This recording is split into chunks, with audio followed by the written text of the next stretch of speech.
सोचिए एक ऐसे आंदोलन के बारे में जिसने एक पूरे देश की सोच को बदल दिया और फिर धीरे धीरे वो खुद ही यादों से मिट गया। आज हम बात कर रहे हैं ब्रह्म समाज की। एक समय था जब ये भारत में सामाजिक और धार्मिक सुधार की एक बहुत बड़ी ताकत था, पर आज इसका जिक्र ज्यादातर इतिहास की किताबों में ही मिलता है। तो सवाल ये उठता है कि आखिर ब्रह्म समाज का हुआ क्या। ये एक ऐसा सवाल है जो आज भी इसकी विरासत पर होने वाली बहसों में सुलाई देता है, और आज हम इसी सवाल की तह तक जाने की कोशिश करेंगे।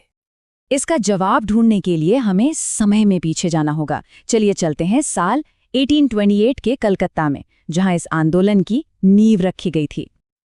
अच्छा, ये आंदोलन शुरू ही क्यों हुआ, ये समझने के लिए हमें उस समय की दुनिया को देखना होगा। 19वीं सदी की शुरुआत का बंगाली समाज वो बहुत ही गहरी सामाजिक और धार्मिक चुनौतियों से गुजर रहा था, और इन सब में सबसे खौफनाक थी सती प्रथा।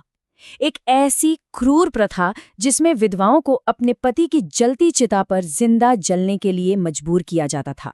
ब्रह्म समाज ने सबसे पहले इसी प्रथा के खिलाफ आवाज उठाई।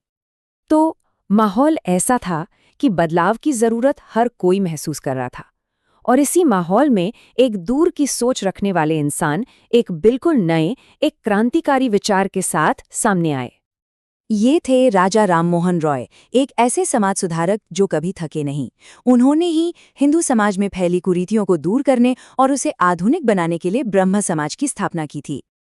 ये आंदोलन कुछ बहुत ही क्रांतिकारी विचारों पर बना था, जैसे कि ईश्वर एक है, उसका कोई रूप नहीं है। इसने मूर्ति पूजा को नकारा, पुरोहितों के कर्मकांड का विरोध किया, और सबसे बड़ी बात, जाति व्यवस्था की खुलकर निंदा की। ये वो सिद्धांत थे जिन्होंने उस जमाने की रूढ़िवादी सोच को सीधी चुनौती दी। तो इन नए और ताकतवर विचारों के साथ ब्रह्म समाज ने समाज में कुछ बहुत ही ठोस और अहम जीतें भी हासिल की। इस आंदोलन की सबसे बड़ी और शायद सबसे यादगार जीत मिली 1829 में। ब्रह्म समाज के लगातार अभियानों के बाद आखिरकार ब्रिटिश सरकार को सती प्रथा पर कानूनी तौर पर पाबंदी लगानी ही पड़ी। पर बात यहीं खत्म नहीं हुई। इस आंदोलन ने बाल विवाह और एक से ज्यादा शादियां करने जैसी प्रथाओं के खिलाफ भी लड़ाई लड़ी। विधवाओं के दोबारा विवाह और लड़कियों की पढ़ाई लिखाई को बढ़ावा दिया, और यहाँ तक कि अलग अलग जातियों में शादी को मुमकिन बनाने के लिए भी संघर्ष किया। देखिए, शुरुआती सफलताएं तो जबरदस्त थीं, लेकिन फिर जैसा कि कई बड़े आंदोलनों के साथ होता है, दरारें पड़ने लगी, वो भी अंदर से ही। हुआ ये कि अगले कुछ दशकों में लीडरशिप को लेकर और सुधारों की रफ्तार को लेकर आपस में ही गहरे मतभेद हो गए। इसका नतीजा, दो बड़े विभाजन, जिसने एक समय के एकजुट आंदोलन को अलग अलग गुटों में बांट दिया।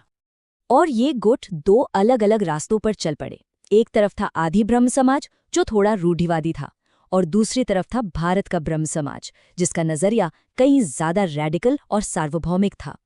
तो ये सब हमें वापस उसी सवाल पर ले आता है जहां से हमने शुरुआत की थी। इतना असरदार आंदोलन आखिर वक्त के साथ गुमनाम क्यों हो गया? एक नजरिया तो ये कहता है कि ये आंदोलन सिर्फ पढ़े लिखे ऊंचे तबके के लोगों तक ही सीमित था। आम जनता से इसका कोई जुड़ाव नहीं था, और इस पर पश्चिमी सोच का असर भी बहुत ज्यादा था। कुछ लोग ये भी तर्क देते हैं कि ब्रह्म समाज के नीचे से जमीन ही खिसक गई। जैसे जैसे देश का राजनीतिक माहौल हिंदू पुनरुत्थानवाद की ओर मुड़ा, यानी पारंपरिक हिंदू पहचान को दोबारा स्थापित करने पर जोर दिया जाने लगा, समाज के सुधारों की बातें लोगों को कम दिलचस्प लगने लगीं। लेकिन एक तीसरा और बहुत मजबूत तर्क भी है। ये कहता है कि इसकी विरासत को विफलता की तरह नहीं, बल्कि एक बहुत बड़ी सफलता की तरह देखना चाहिए। ब्रह्म समाज के विचार इतने क्रांतिकारी थे कि वो धीरे धीरे मुख्य धारा का हिस्सा बन गए और आज के आधुनिक भारतीय समाज की नींव में शामिल हो गए। और शायद यही सबसे जरूरी बात है। भले ही एक संस्था के तौर पर ब्रह्म समाज आज उतना मजबूत न रहा हो, लेकिन सामाजिक न्याय, तर्क और बराबरी के जो क्रांतिकारी विचार उसने दिए, वो न सिर्फ जिंदा रहे, बल्कि हमारे आधुनिक भारत की बुनियाद का पत्थर बन गए। तो आखिर में ये एक सवाल सोचने पर मजबूर करता है। क्या कोई आंदोलन इसलिए खत्म हो जाता है क्योंकि वो फेल हो गया, या इसलिए क्योंकि वो इतना ज्यादा सफल हो गया कि उसके जो क्रांतिकारी विचार थे वो ही एक दिन समाज की आम सोच बन गए?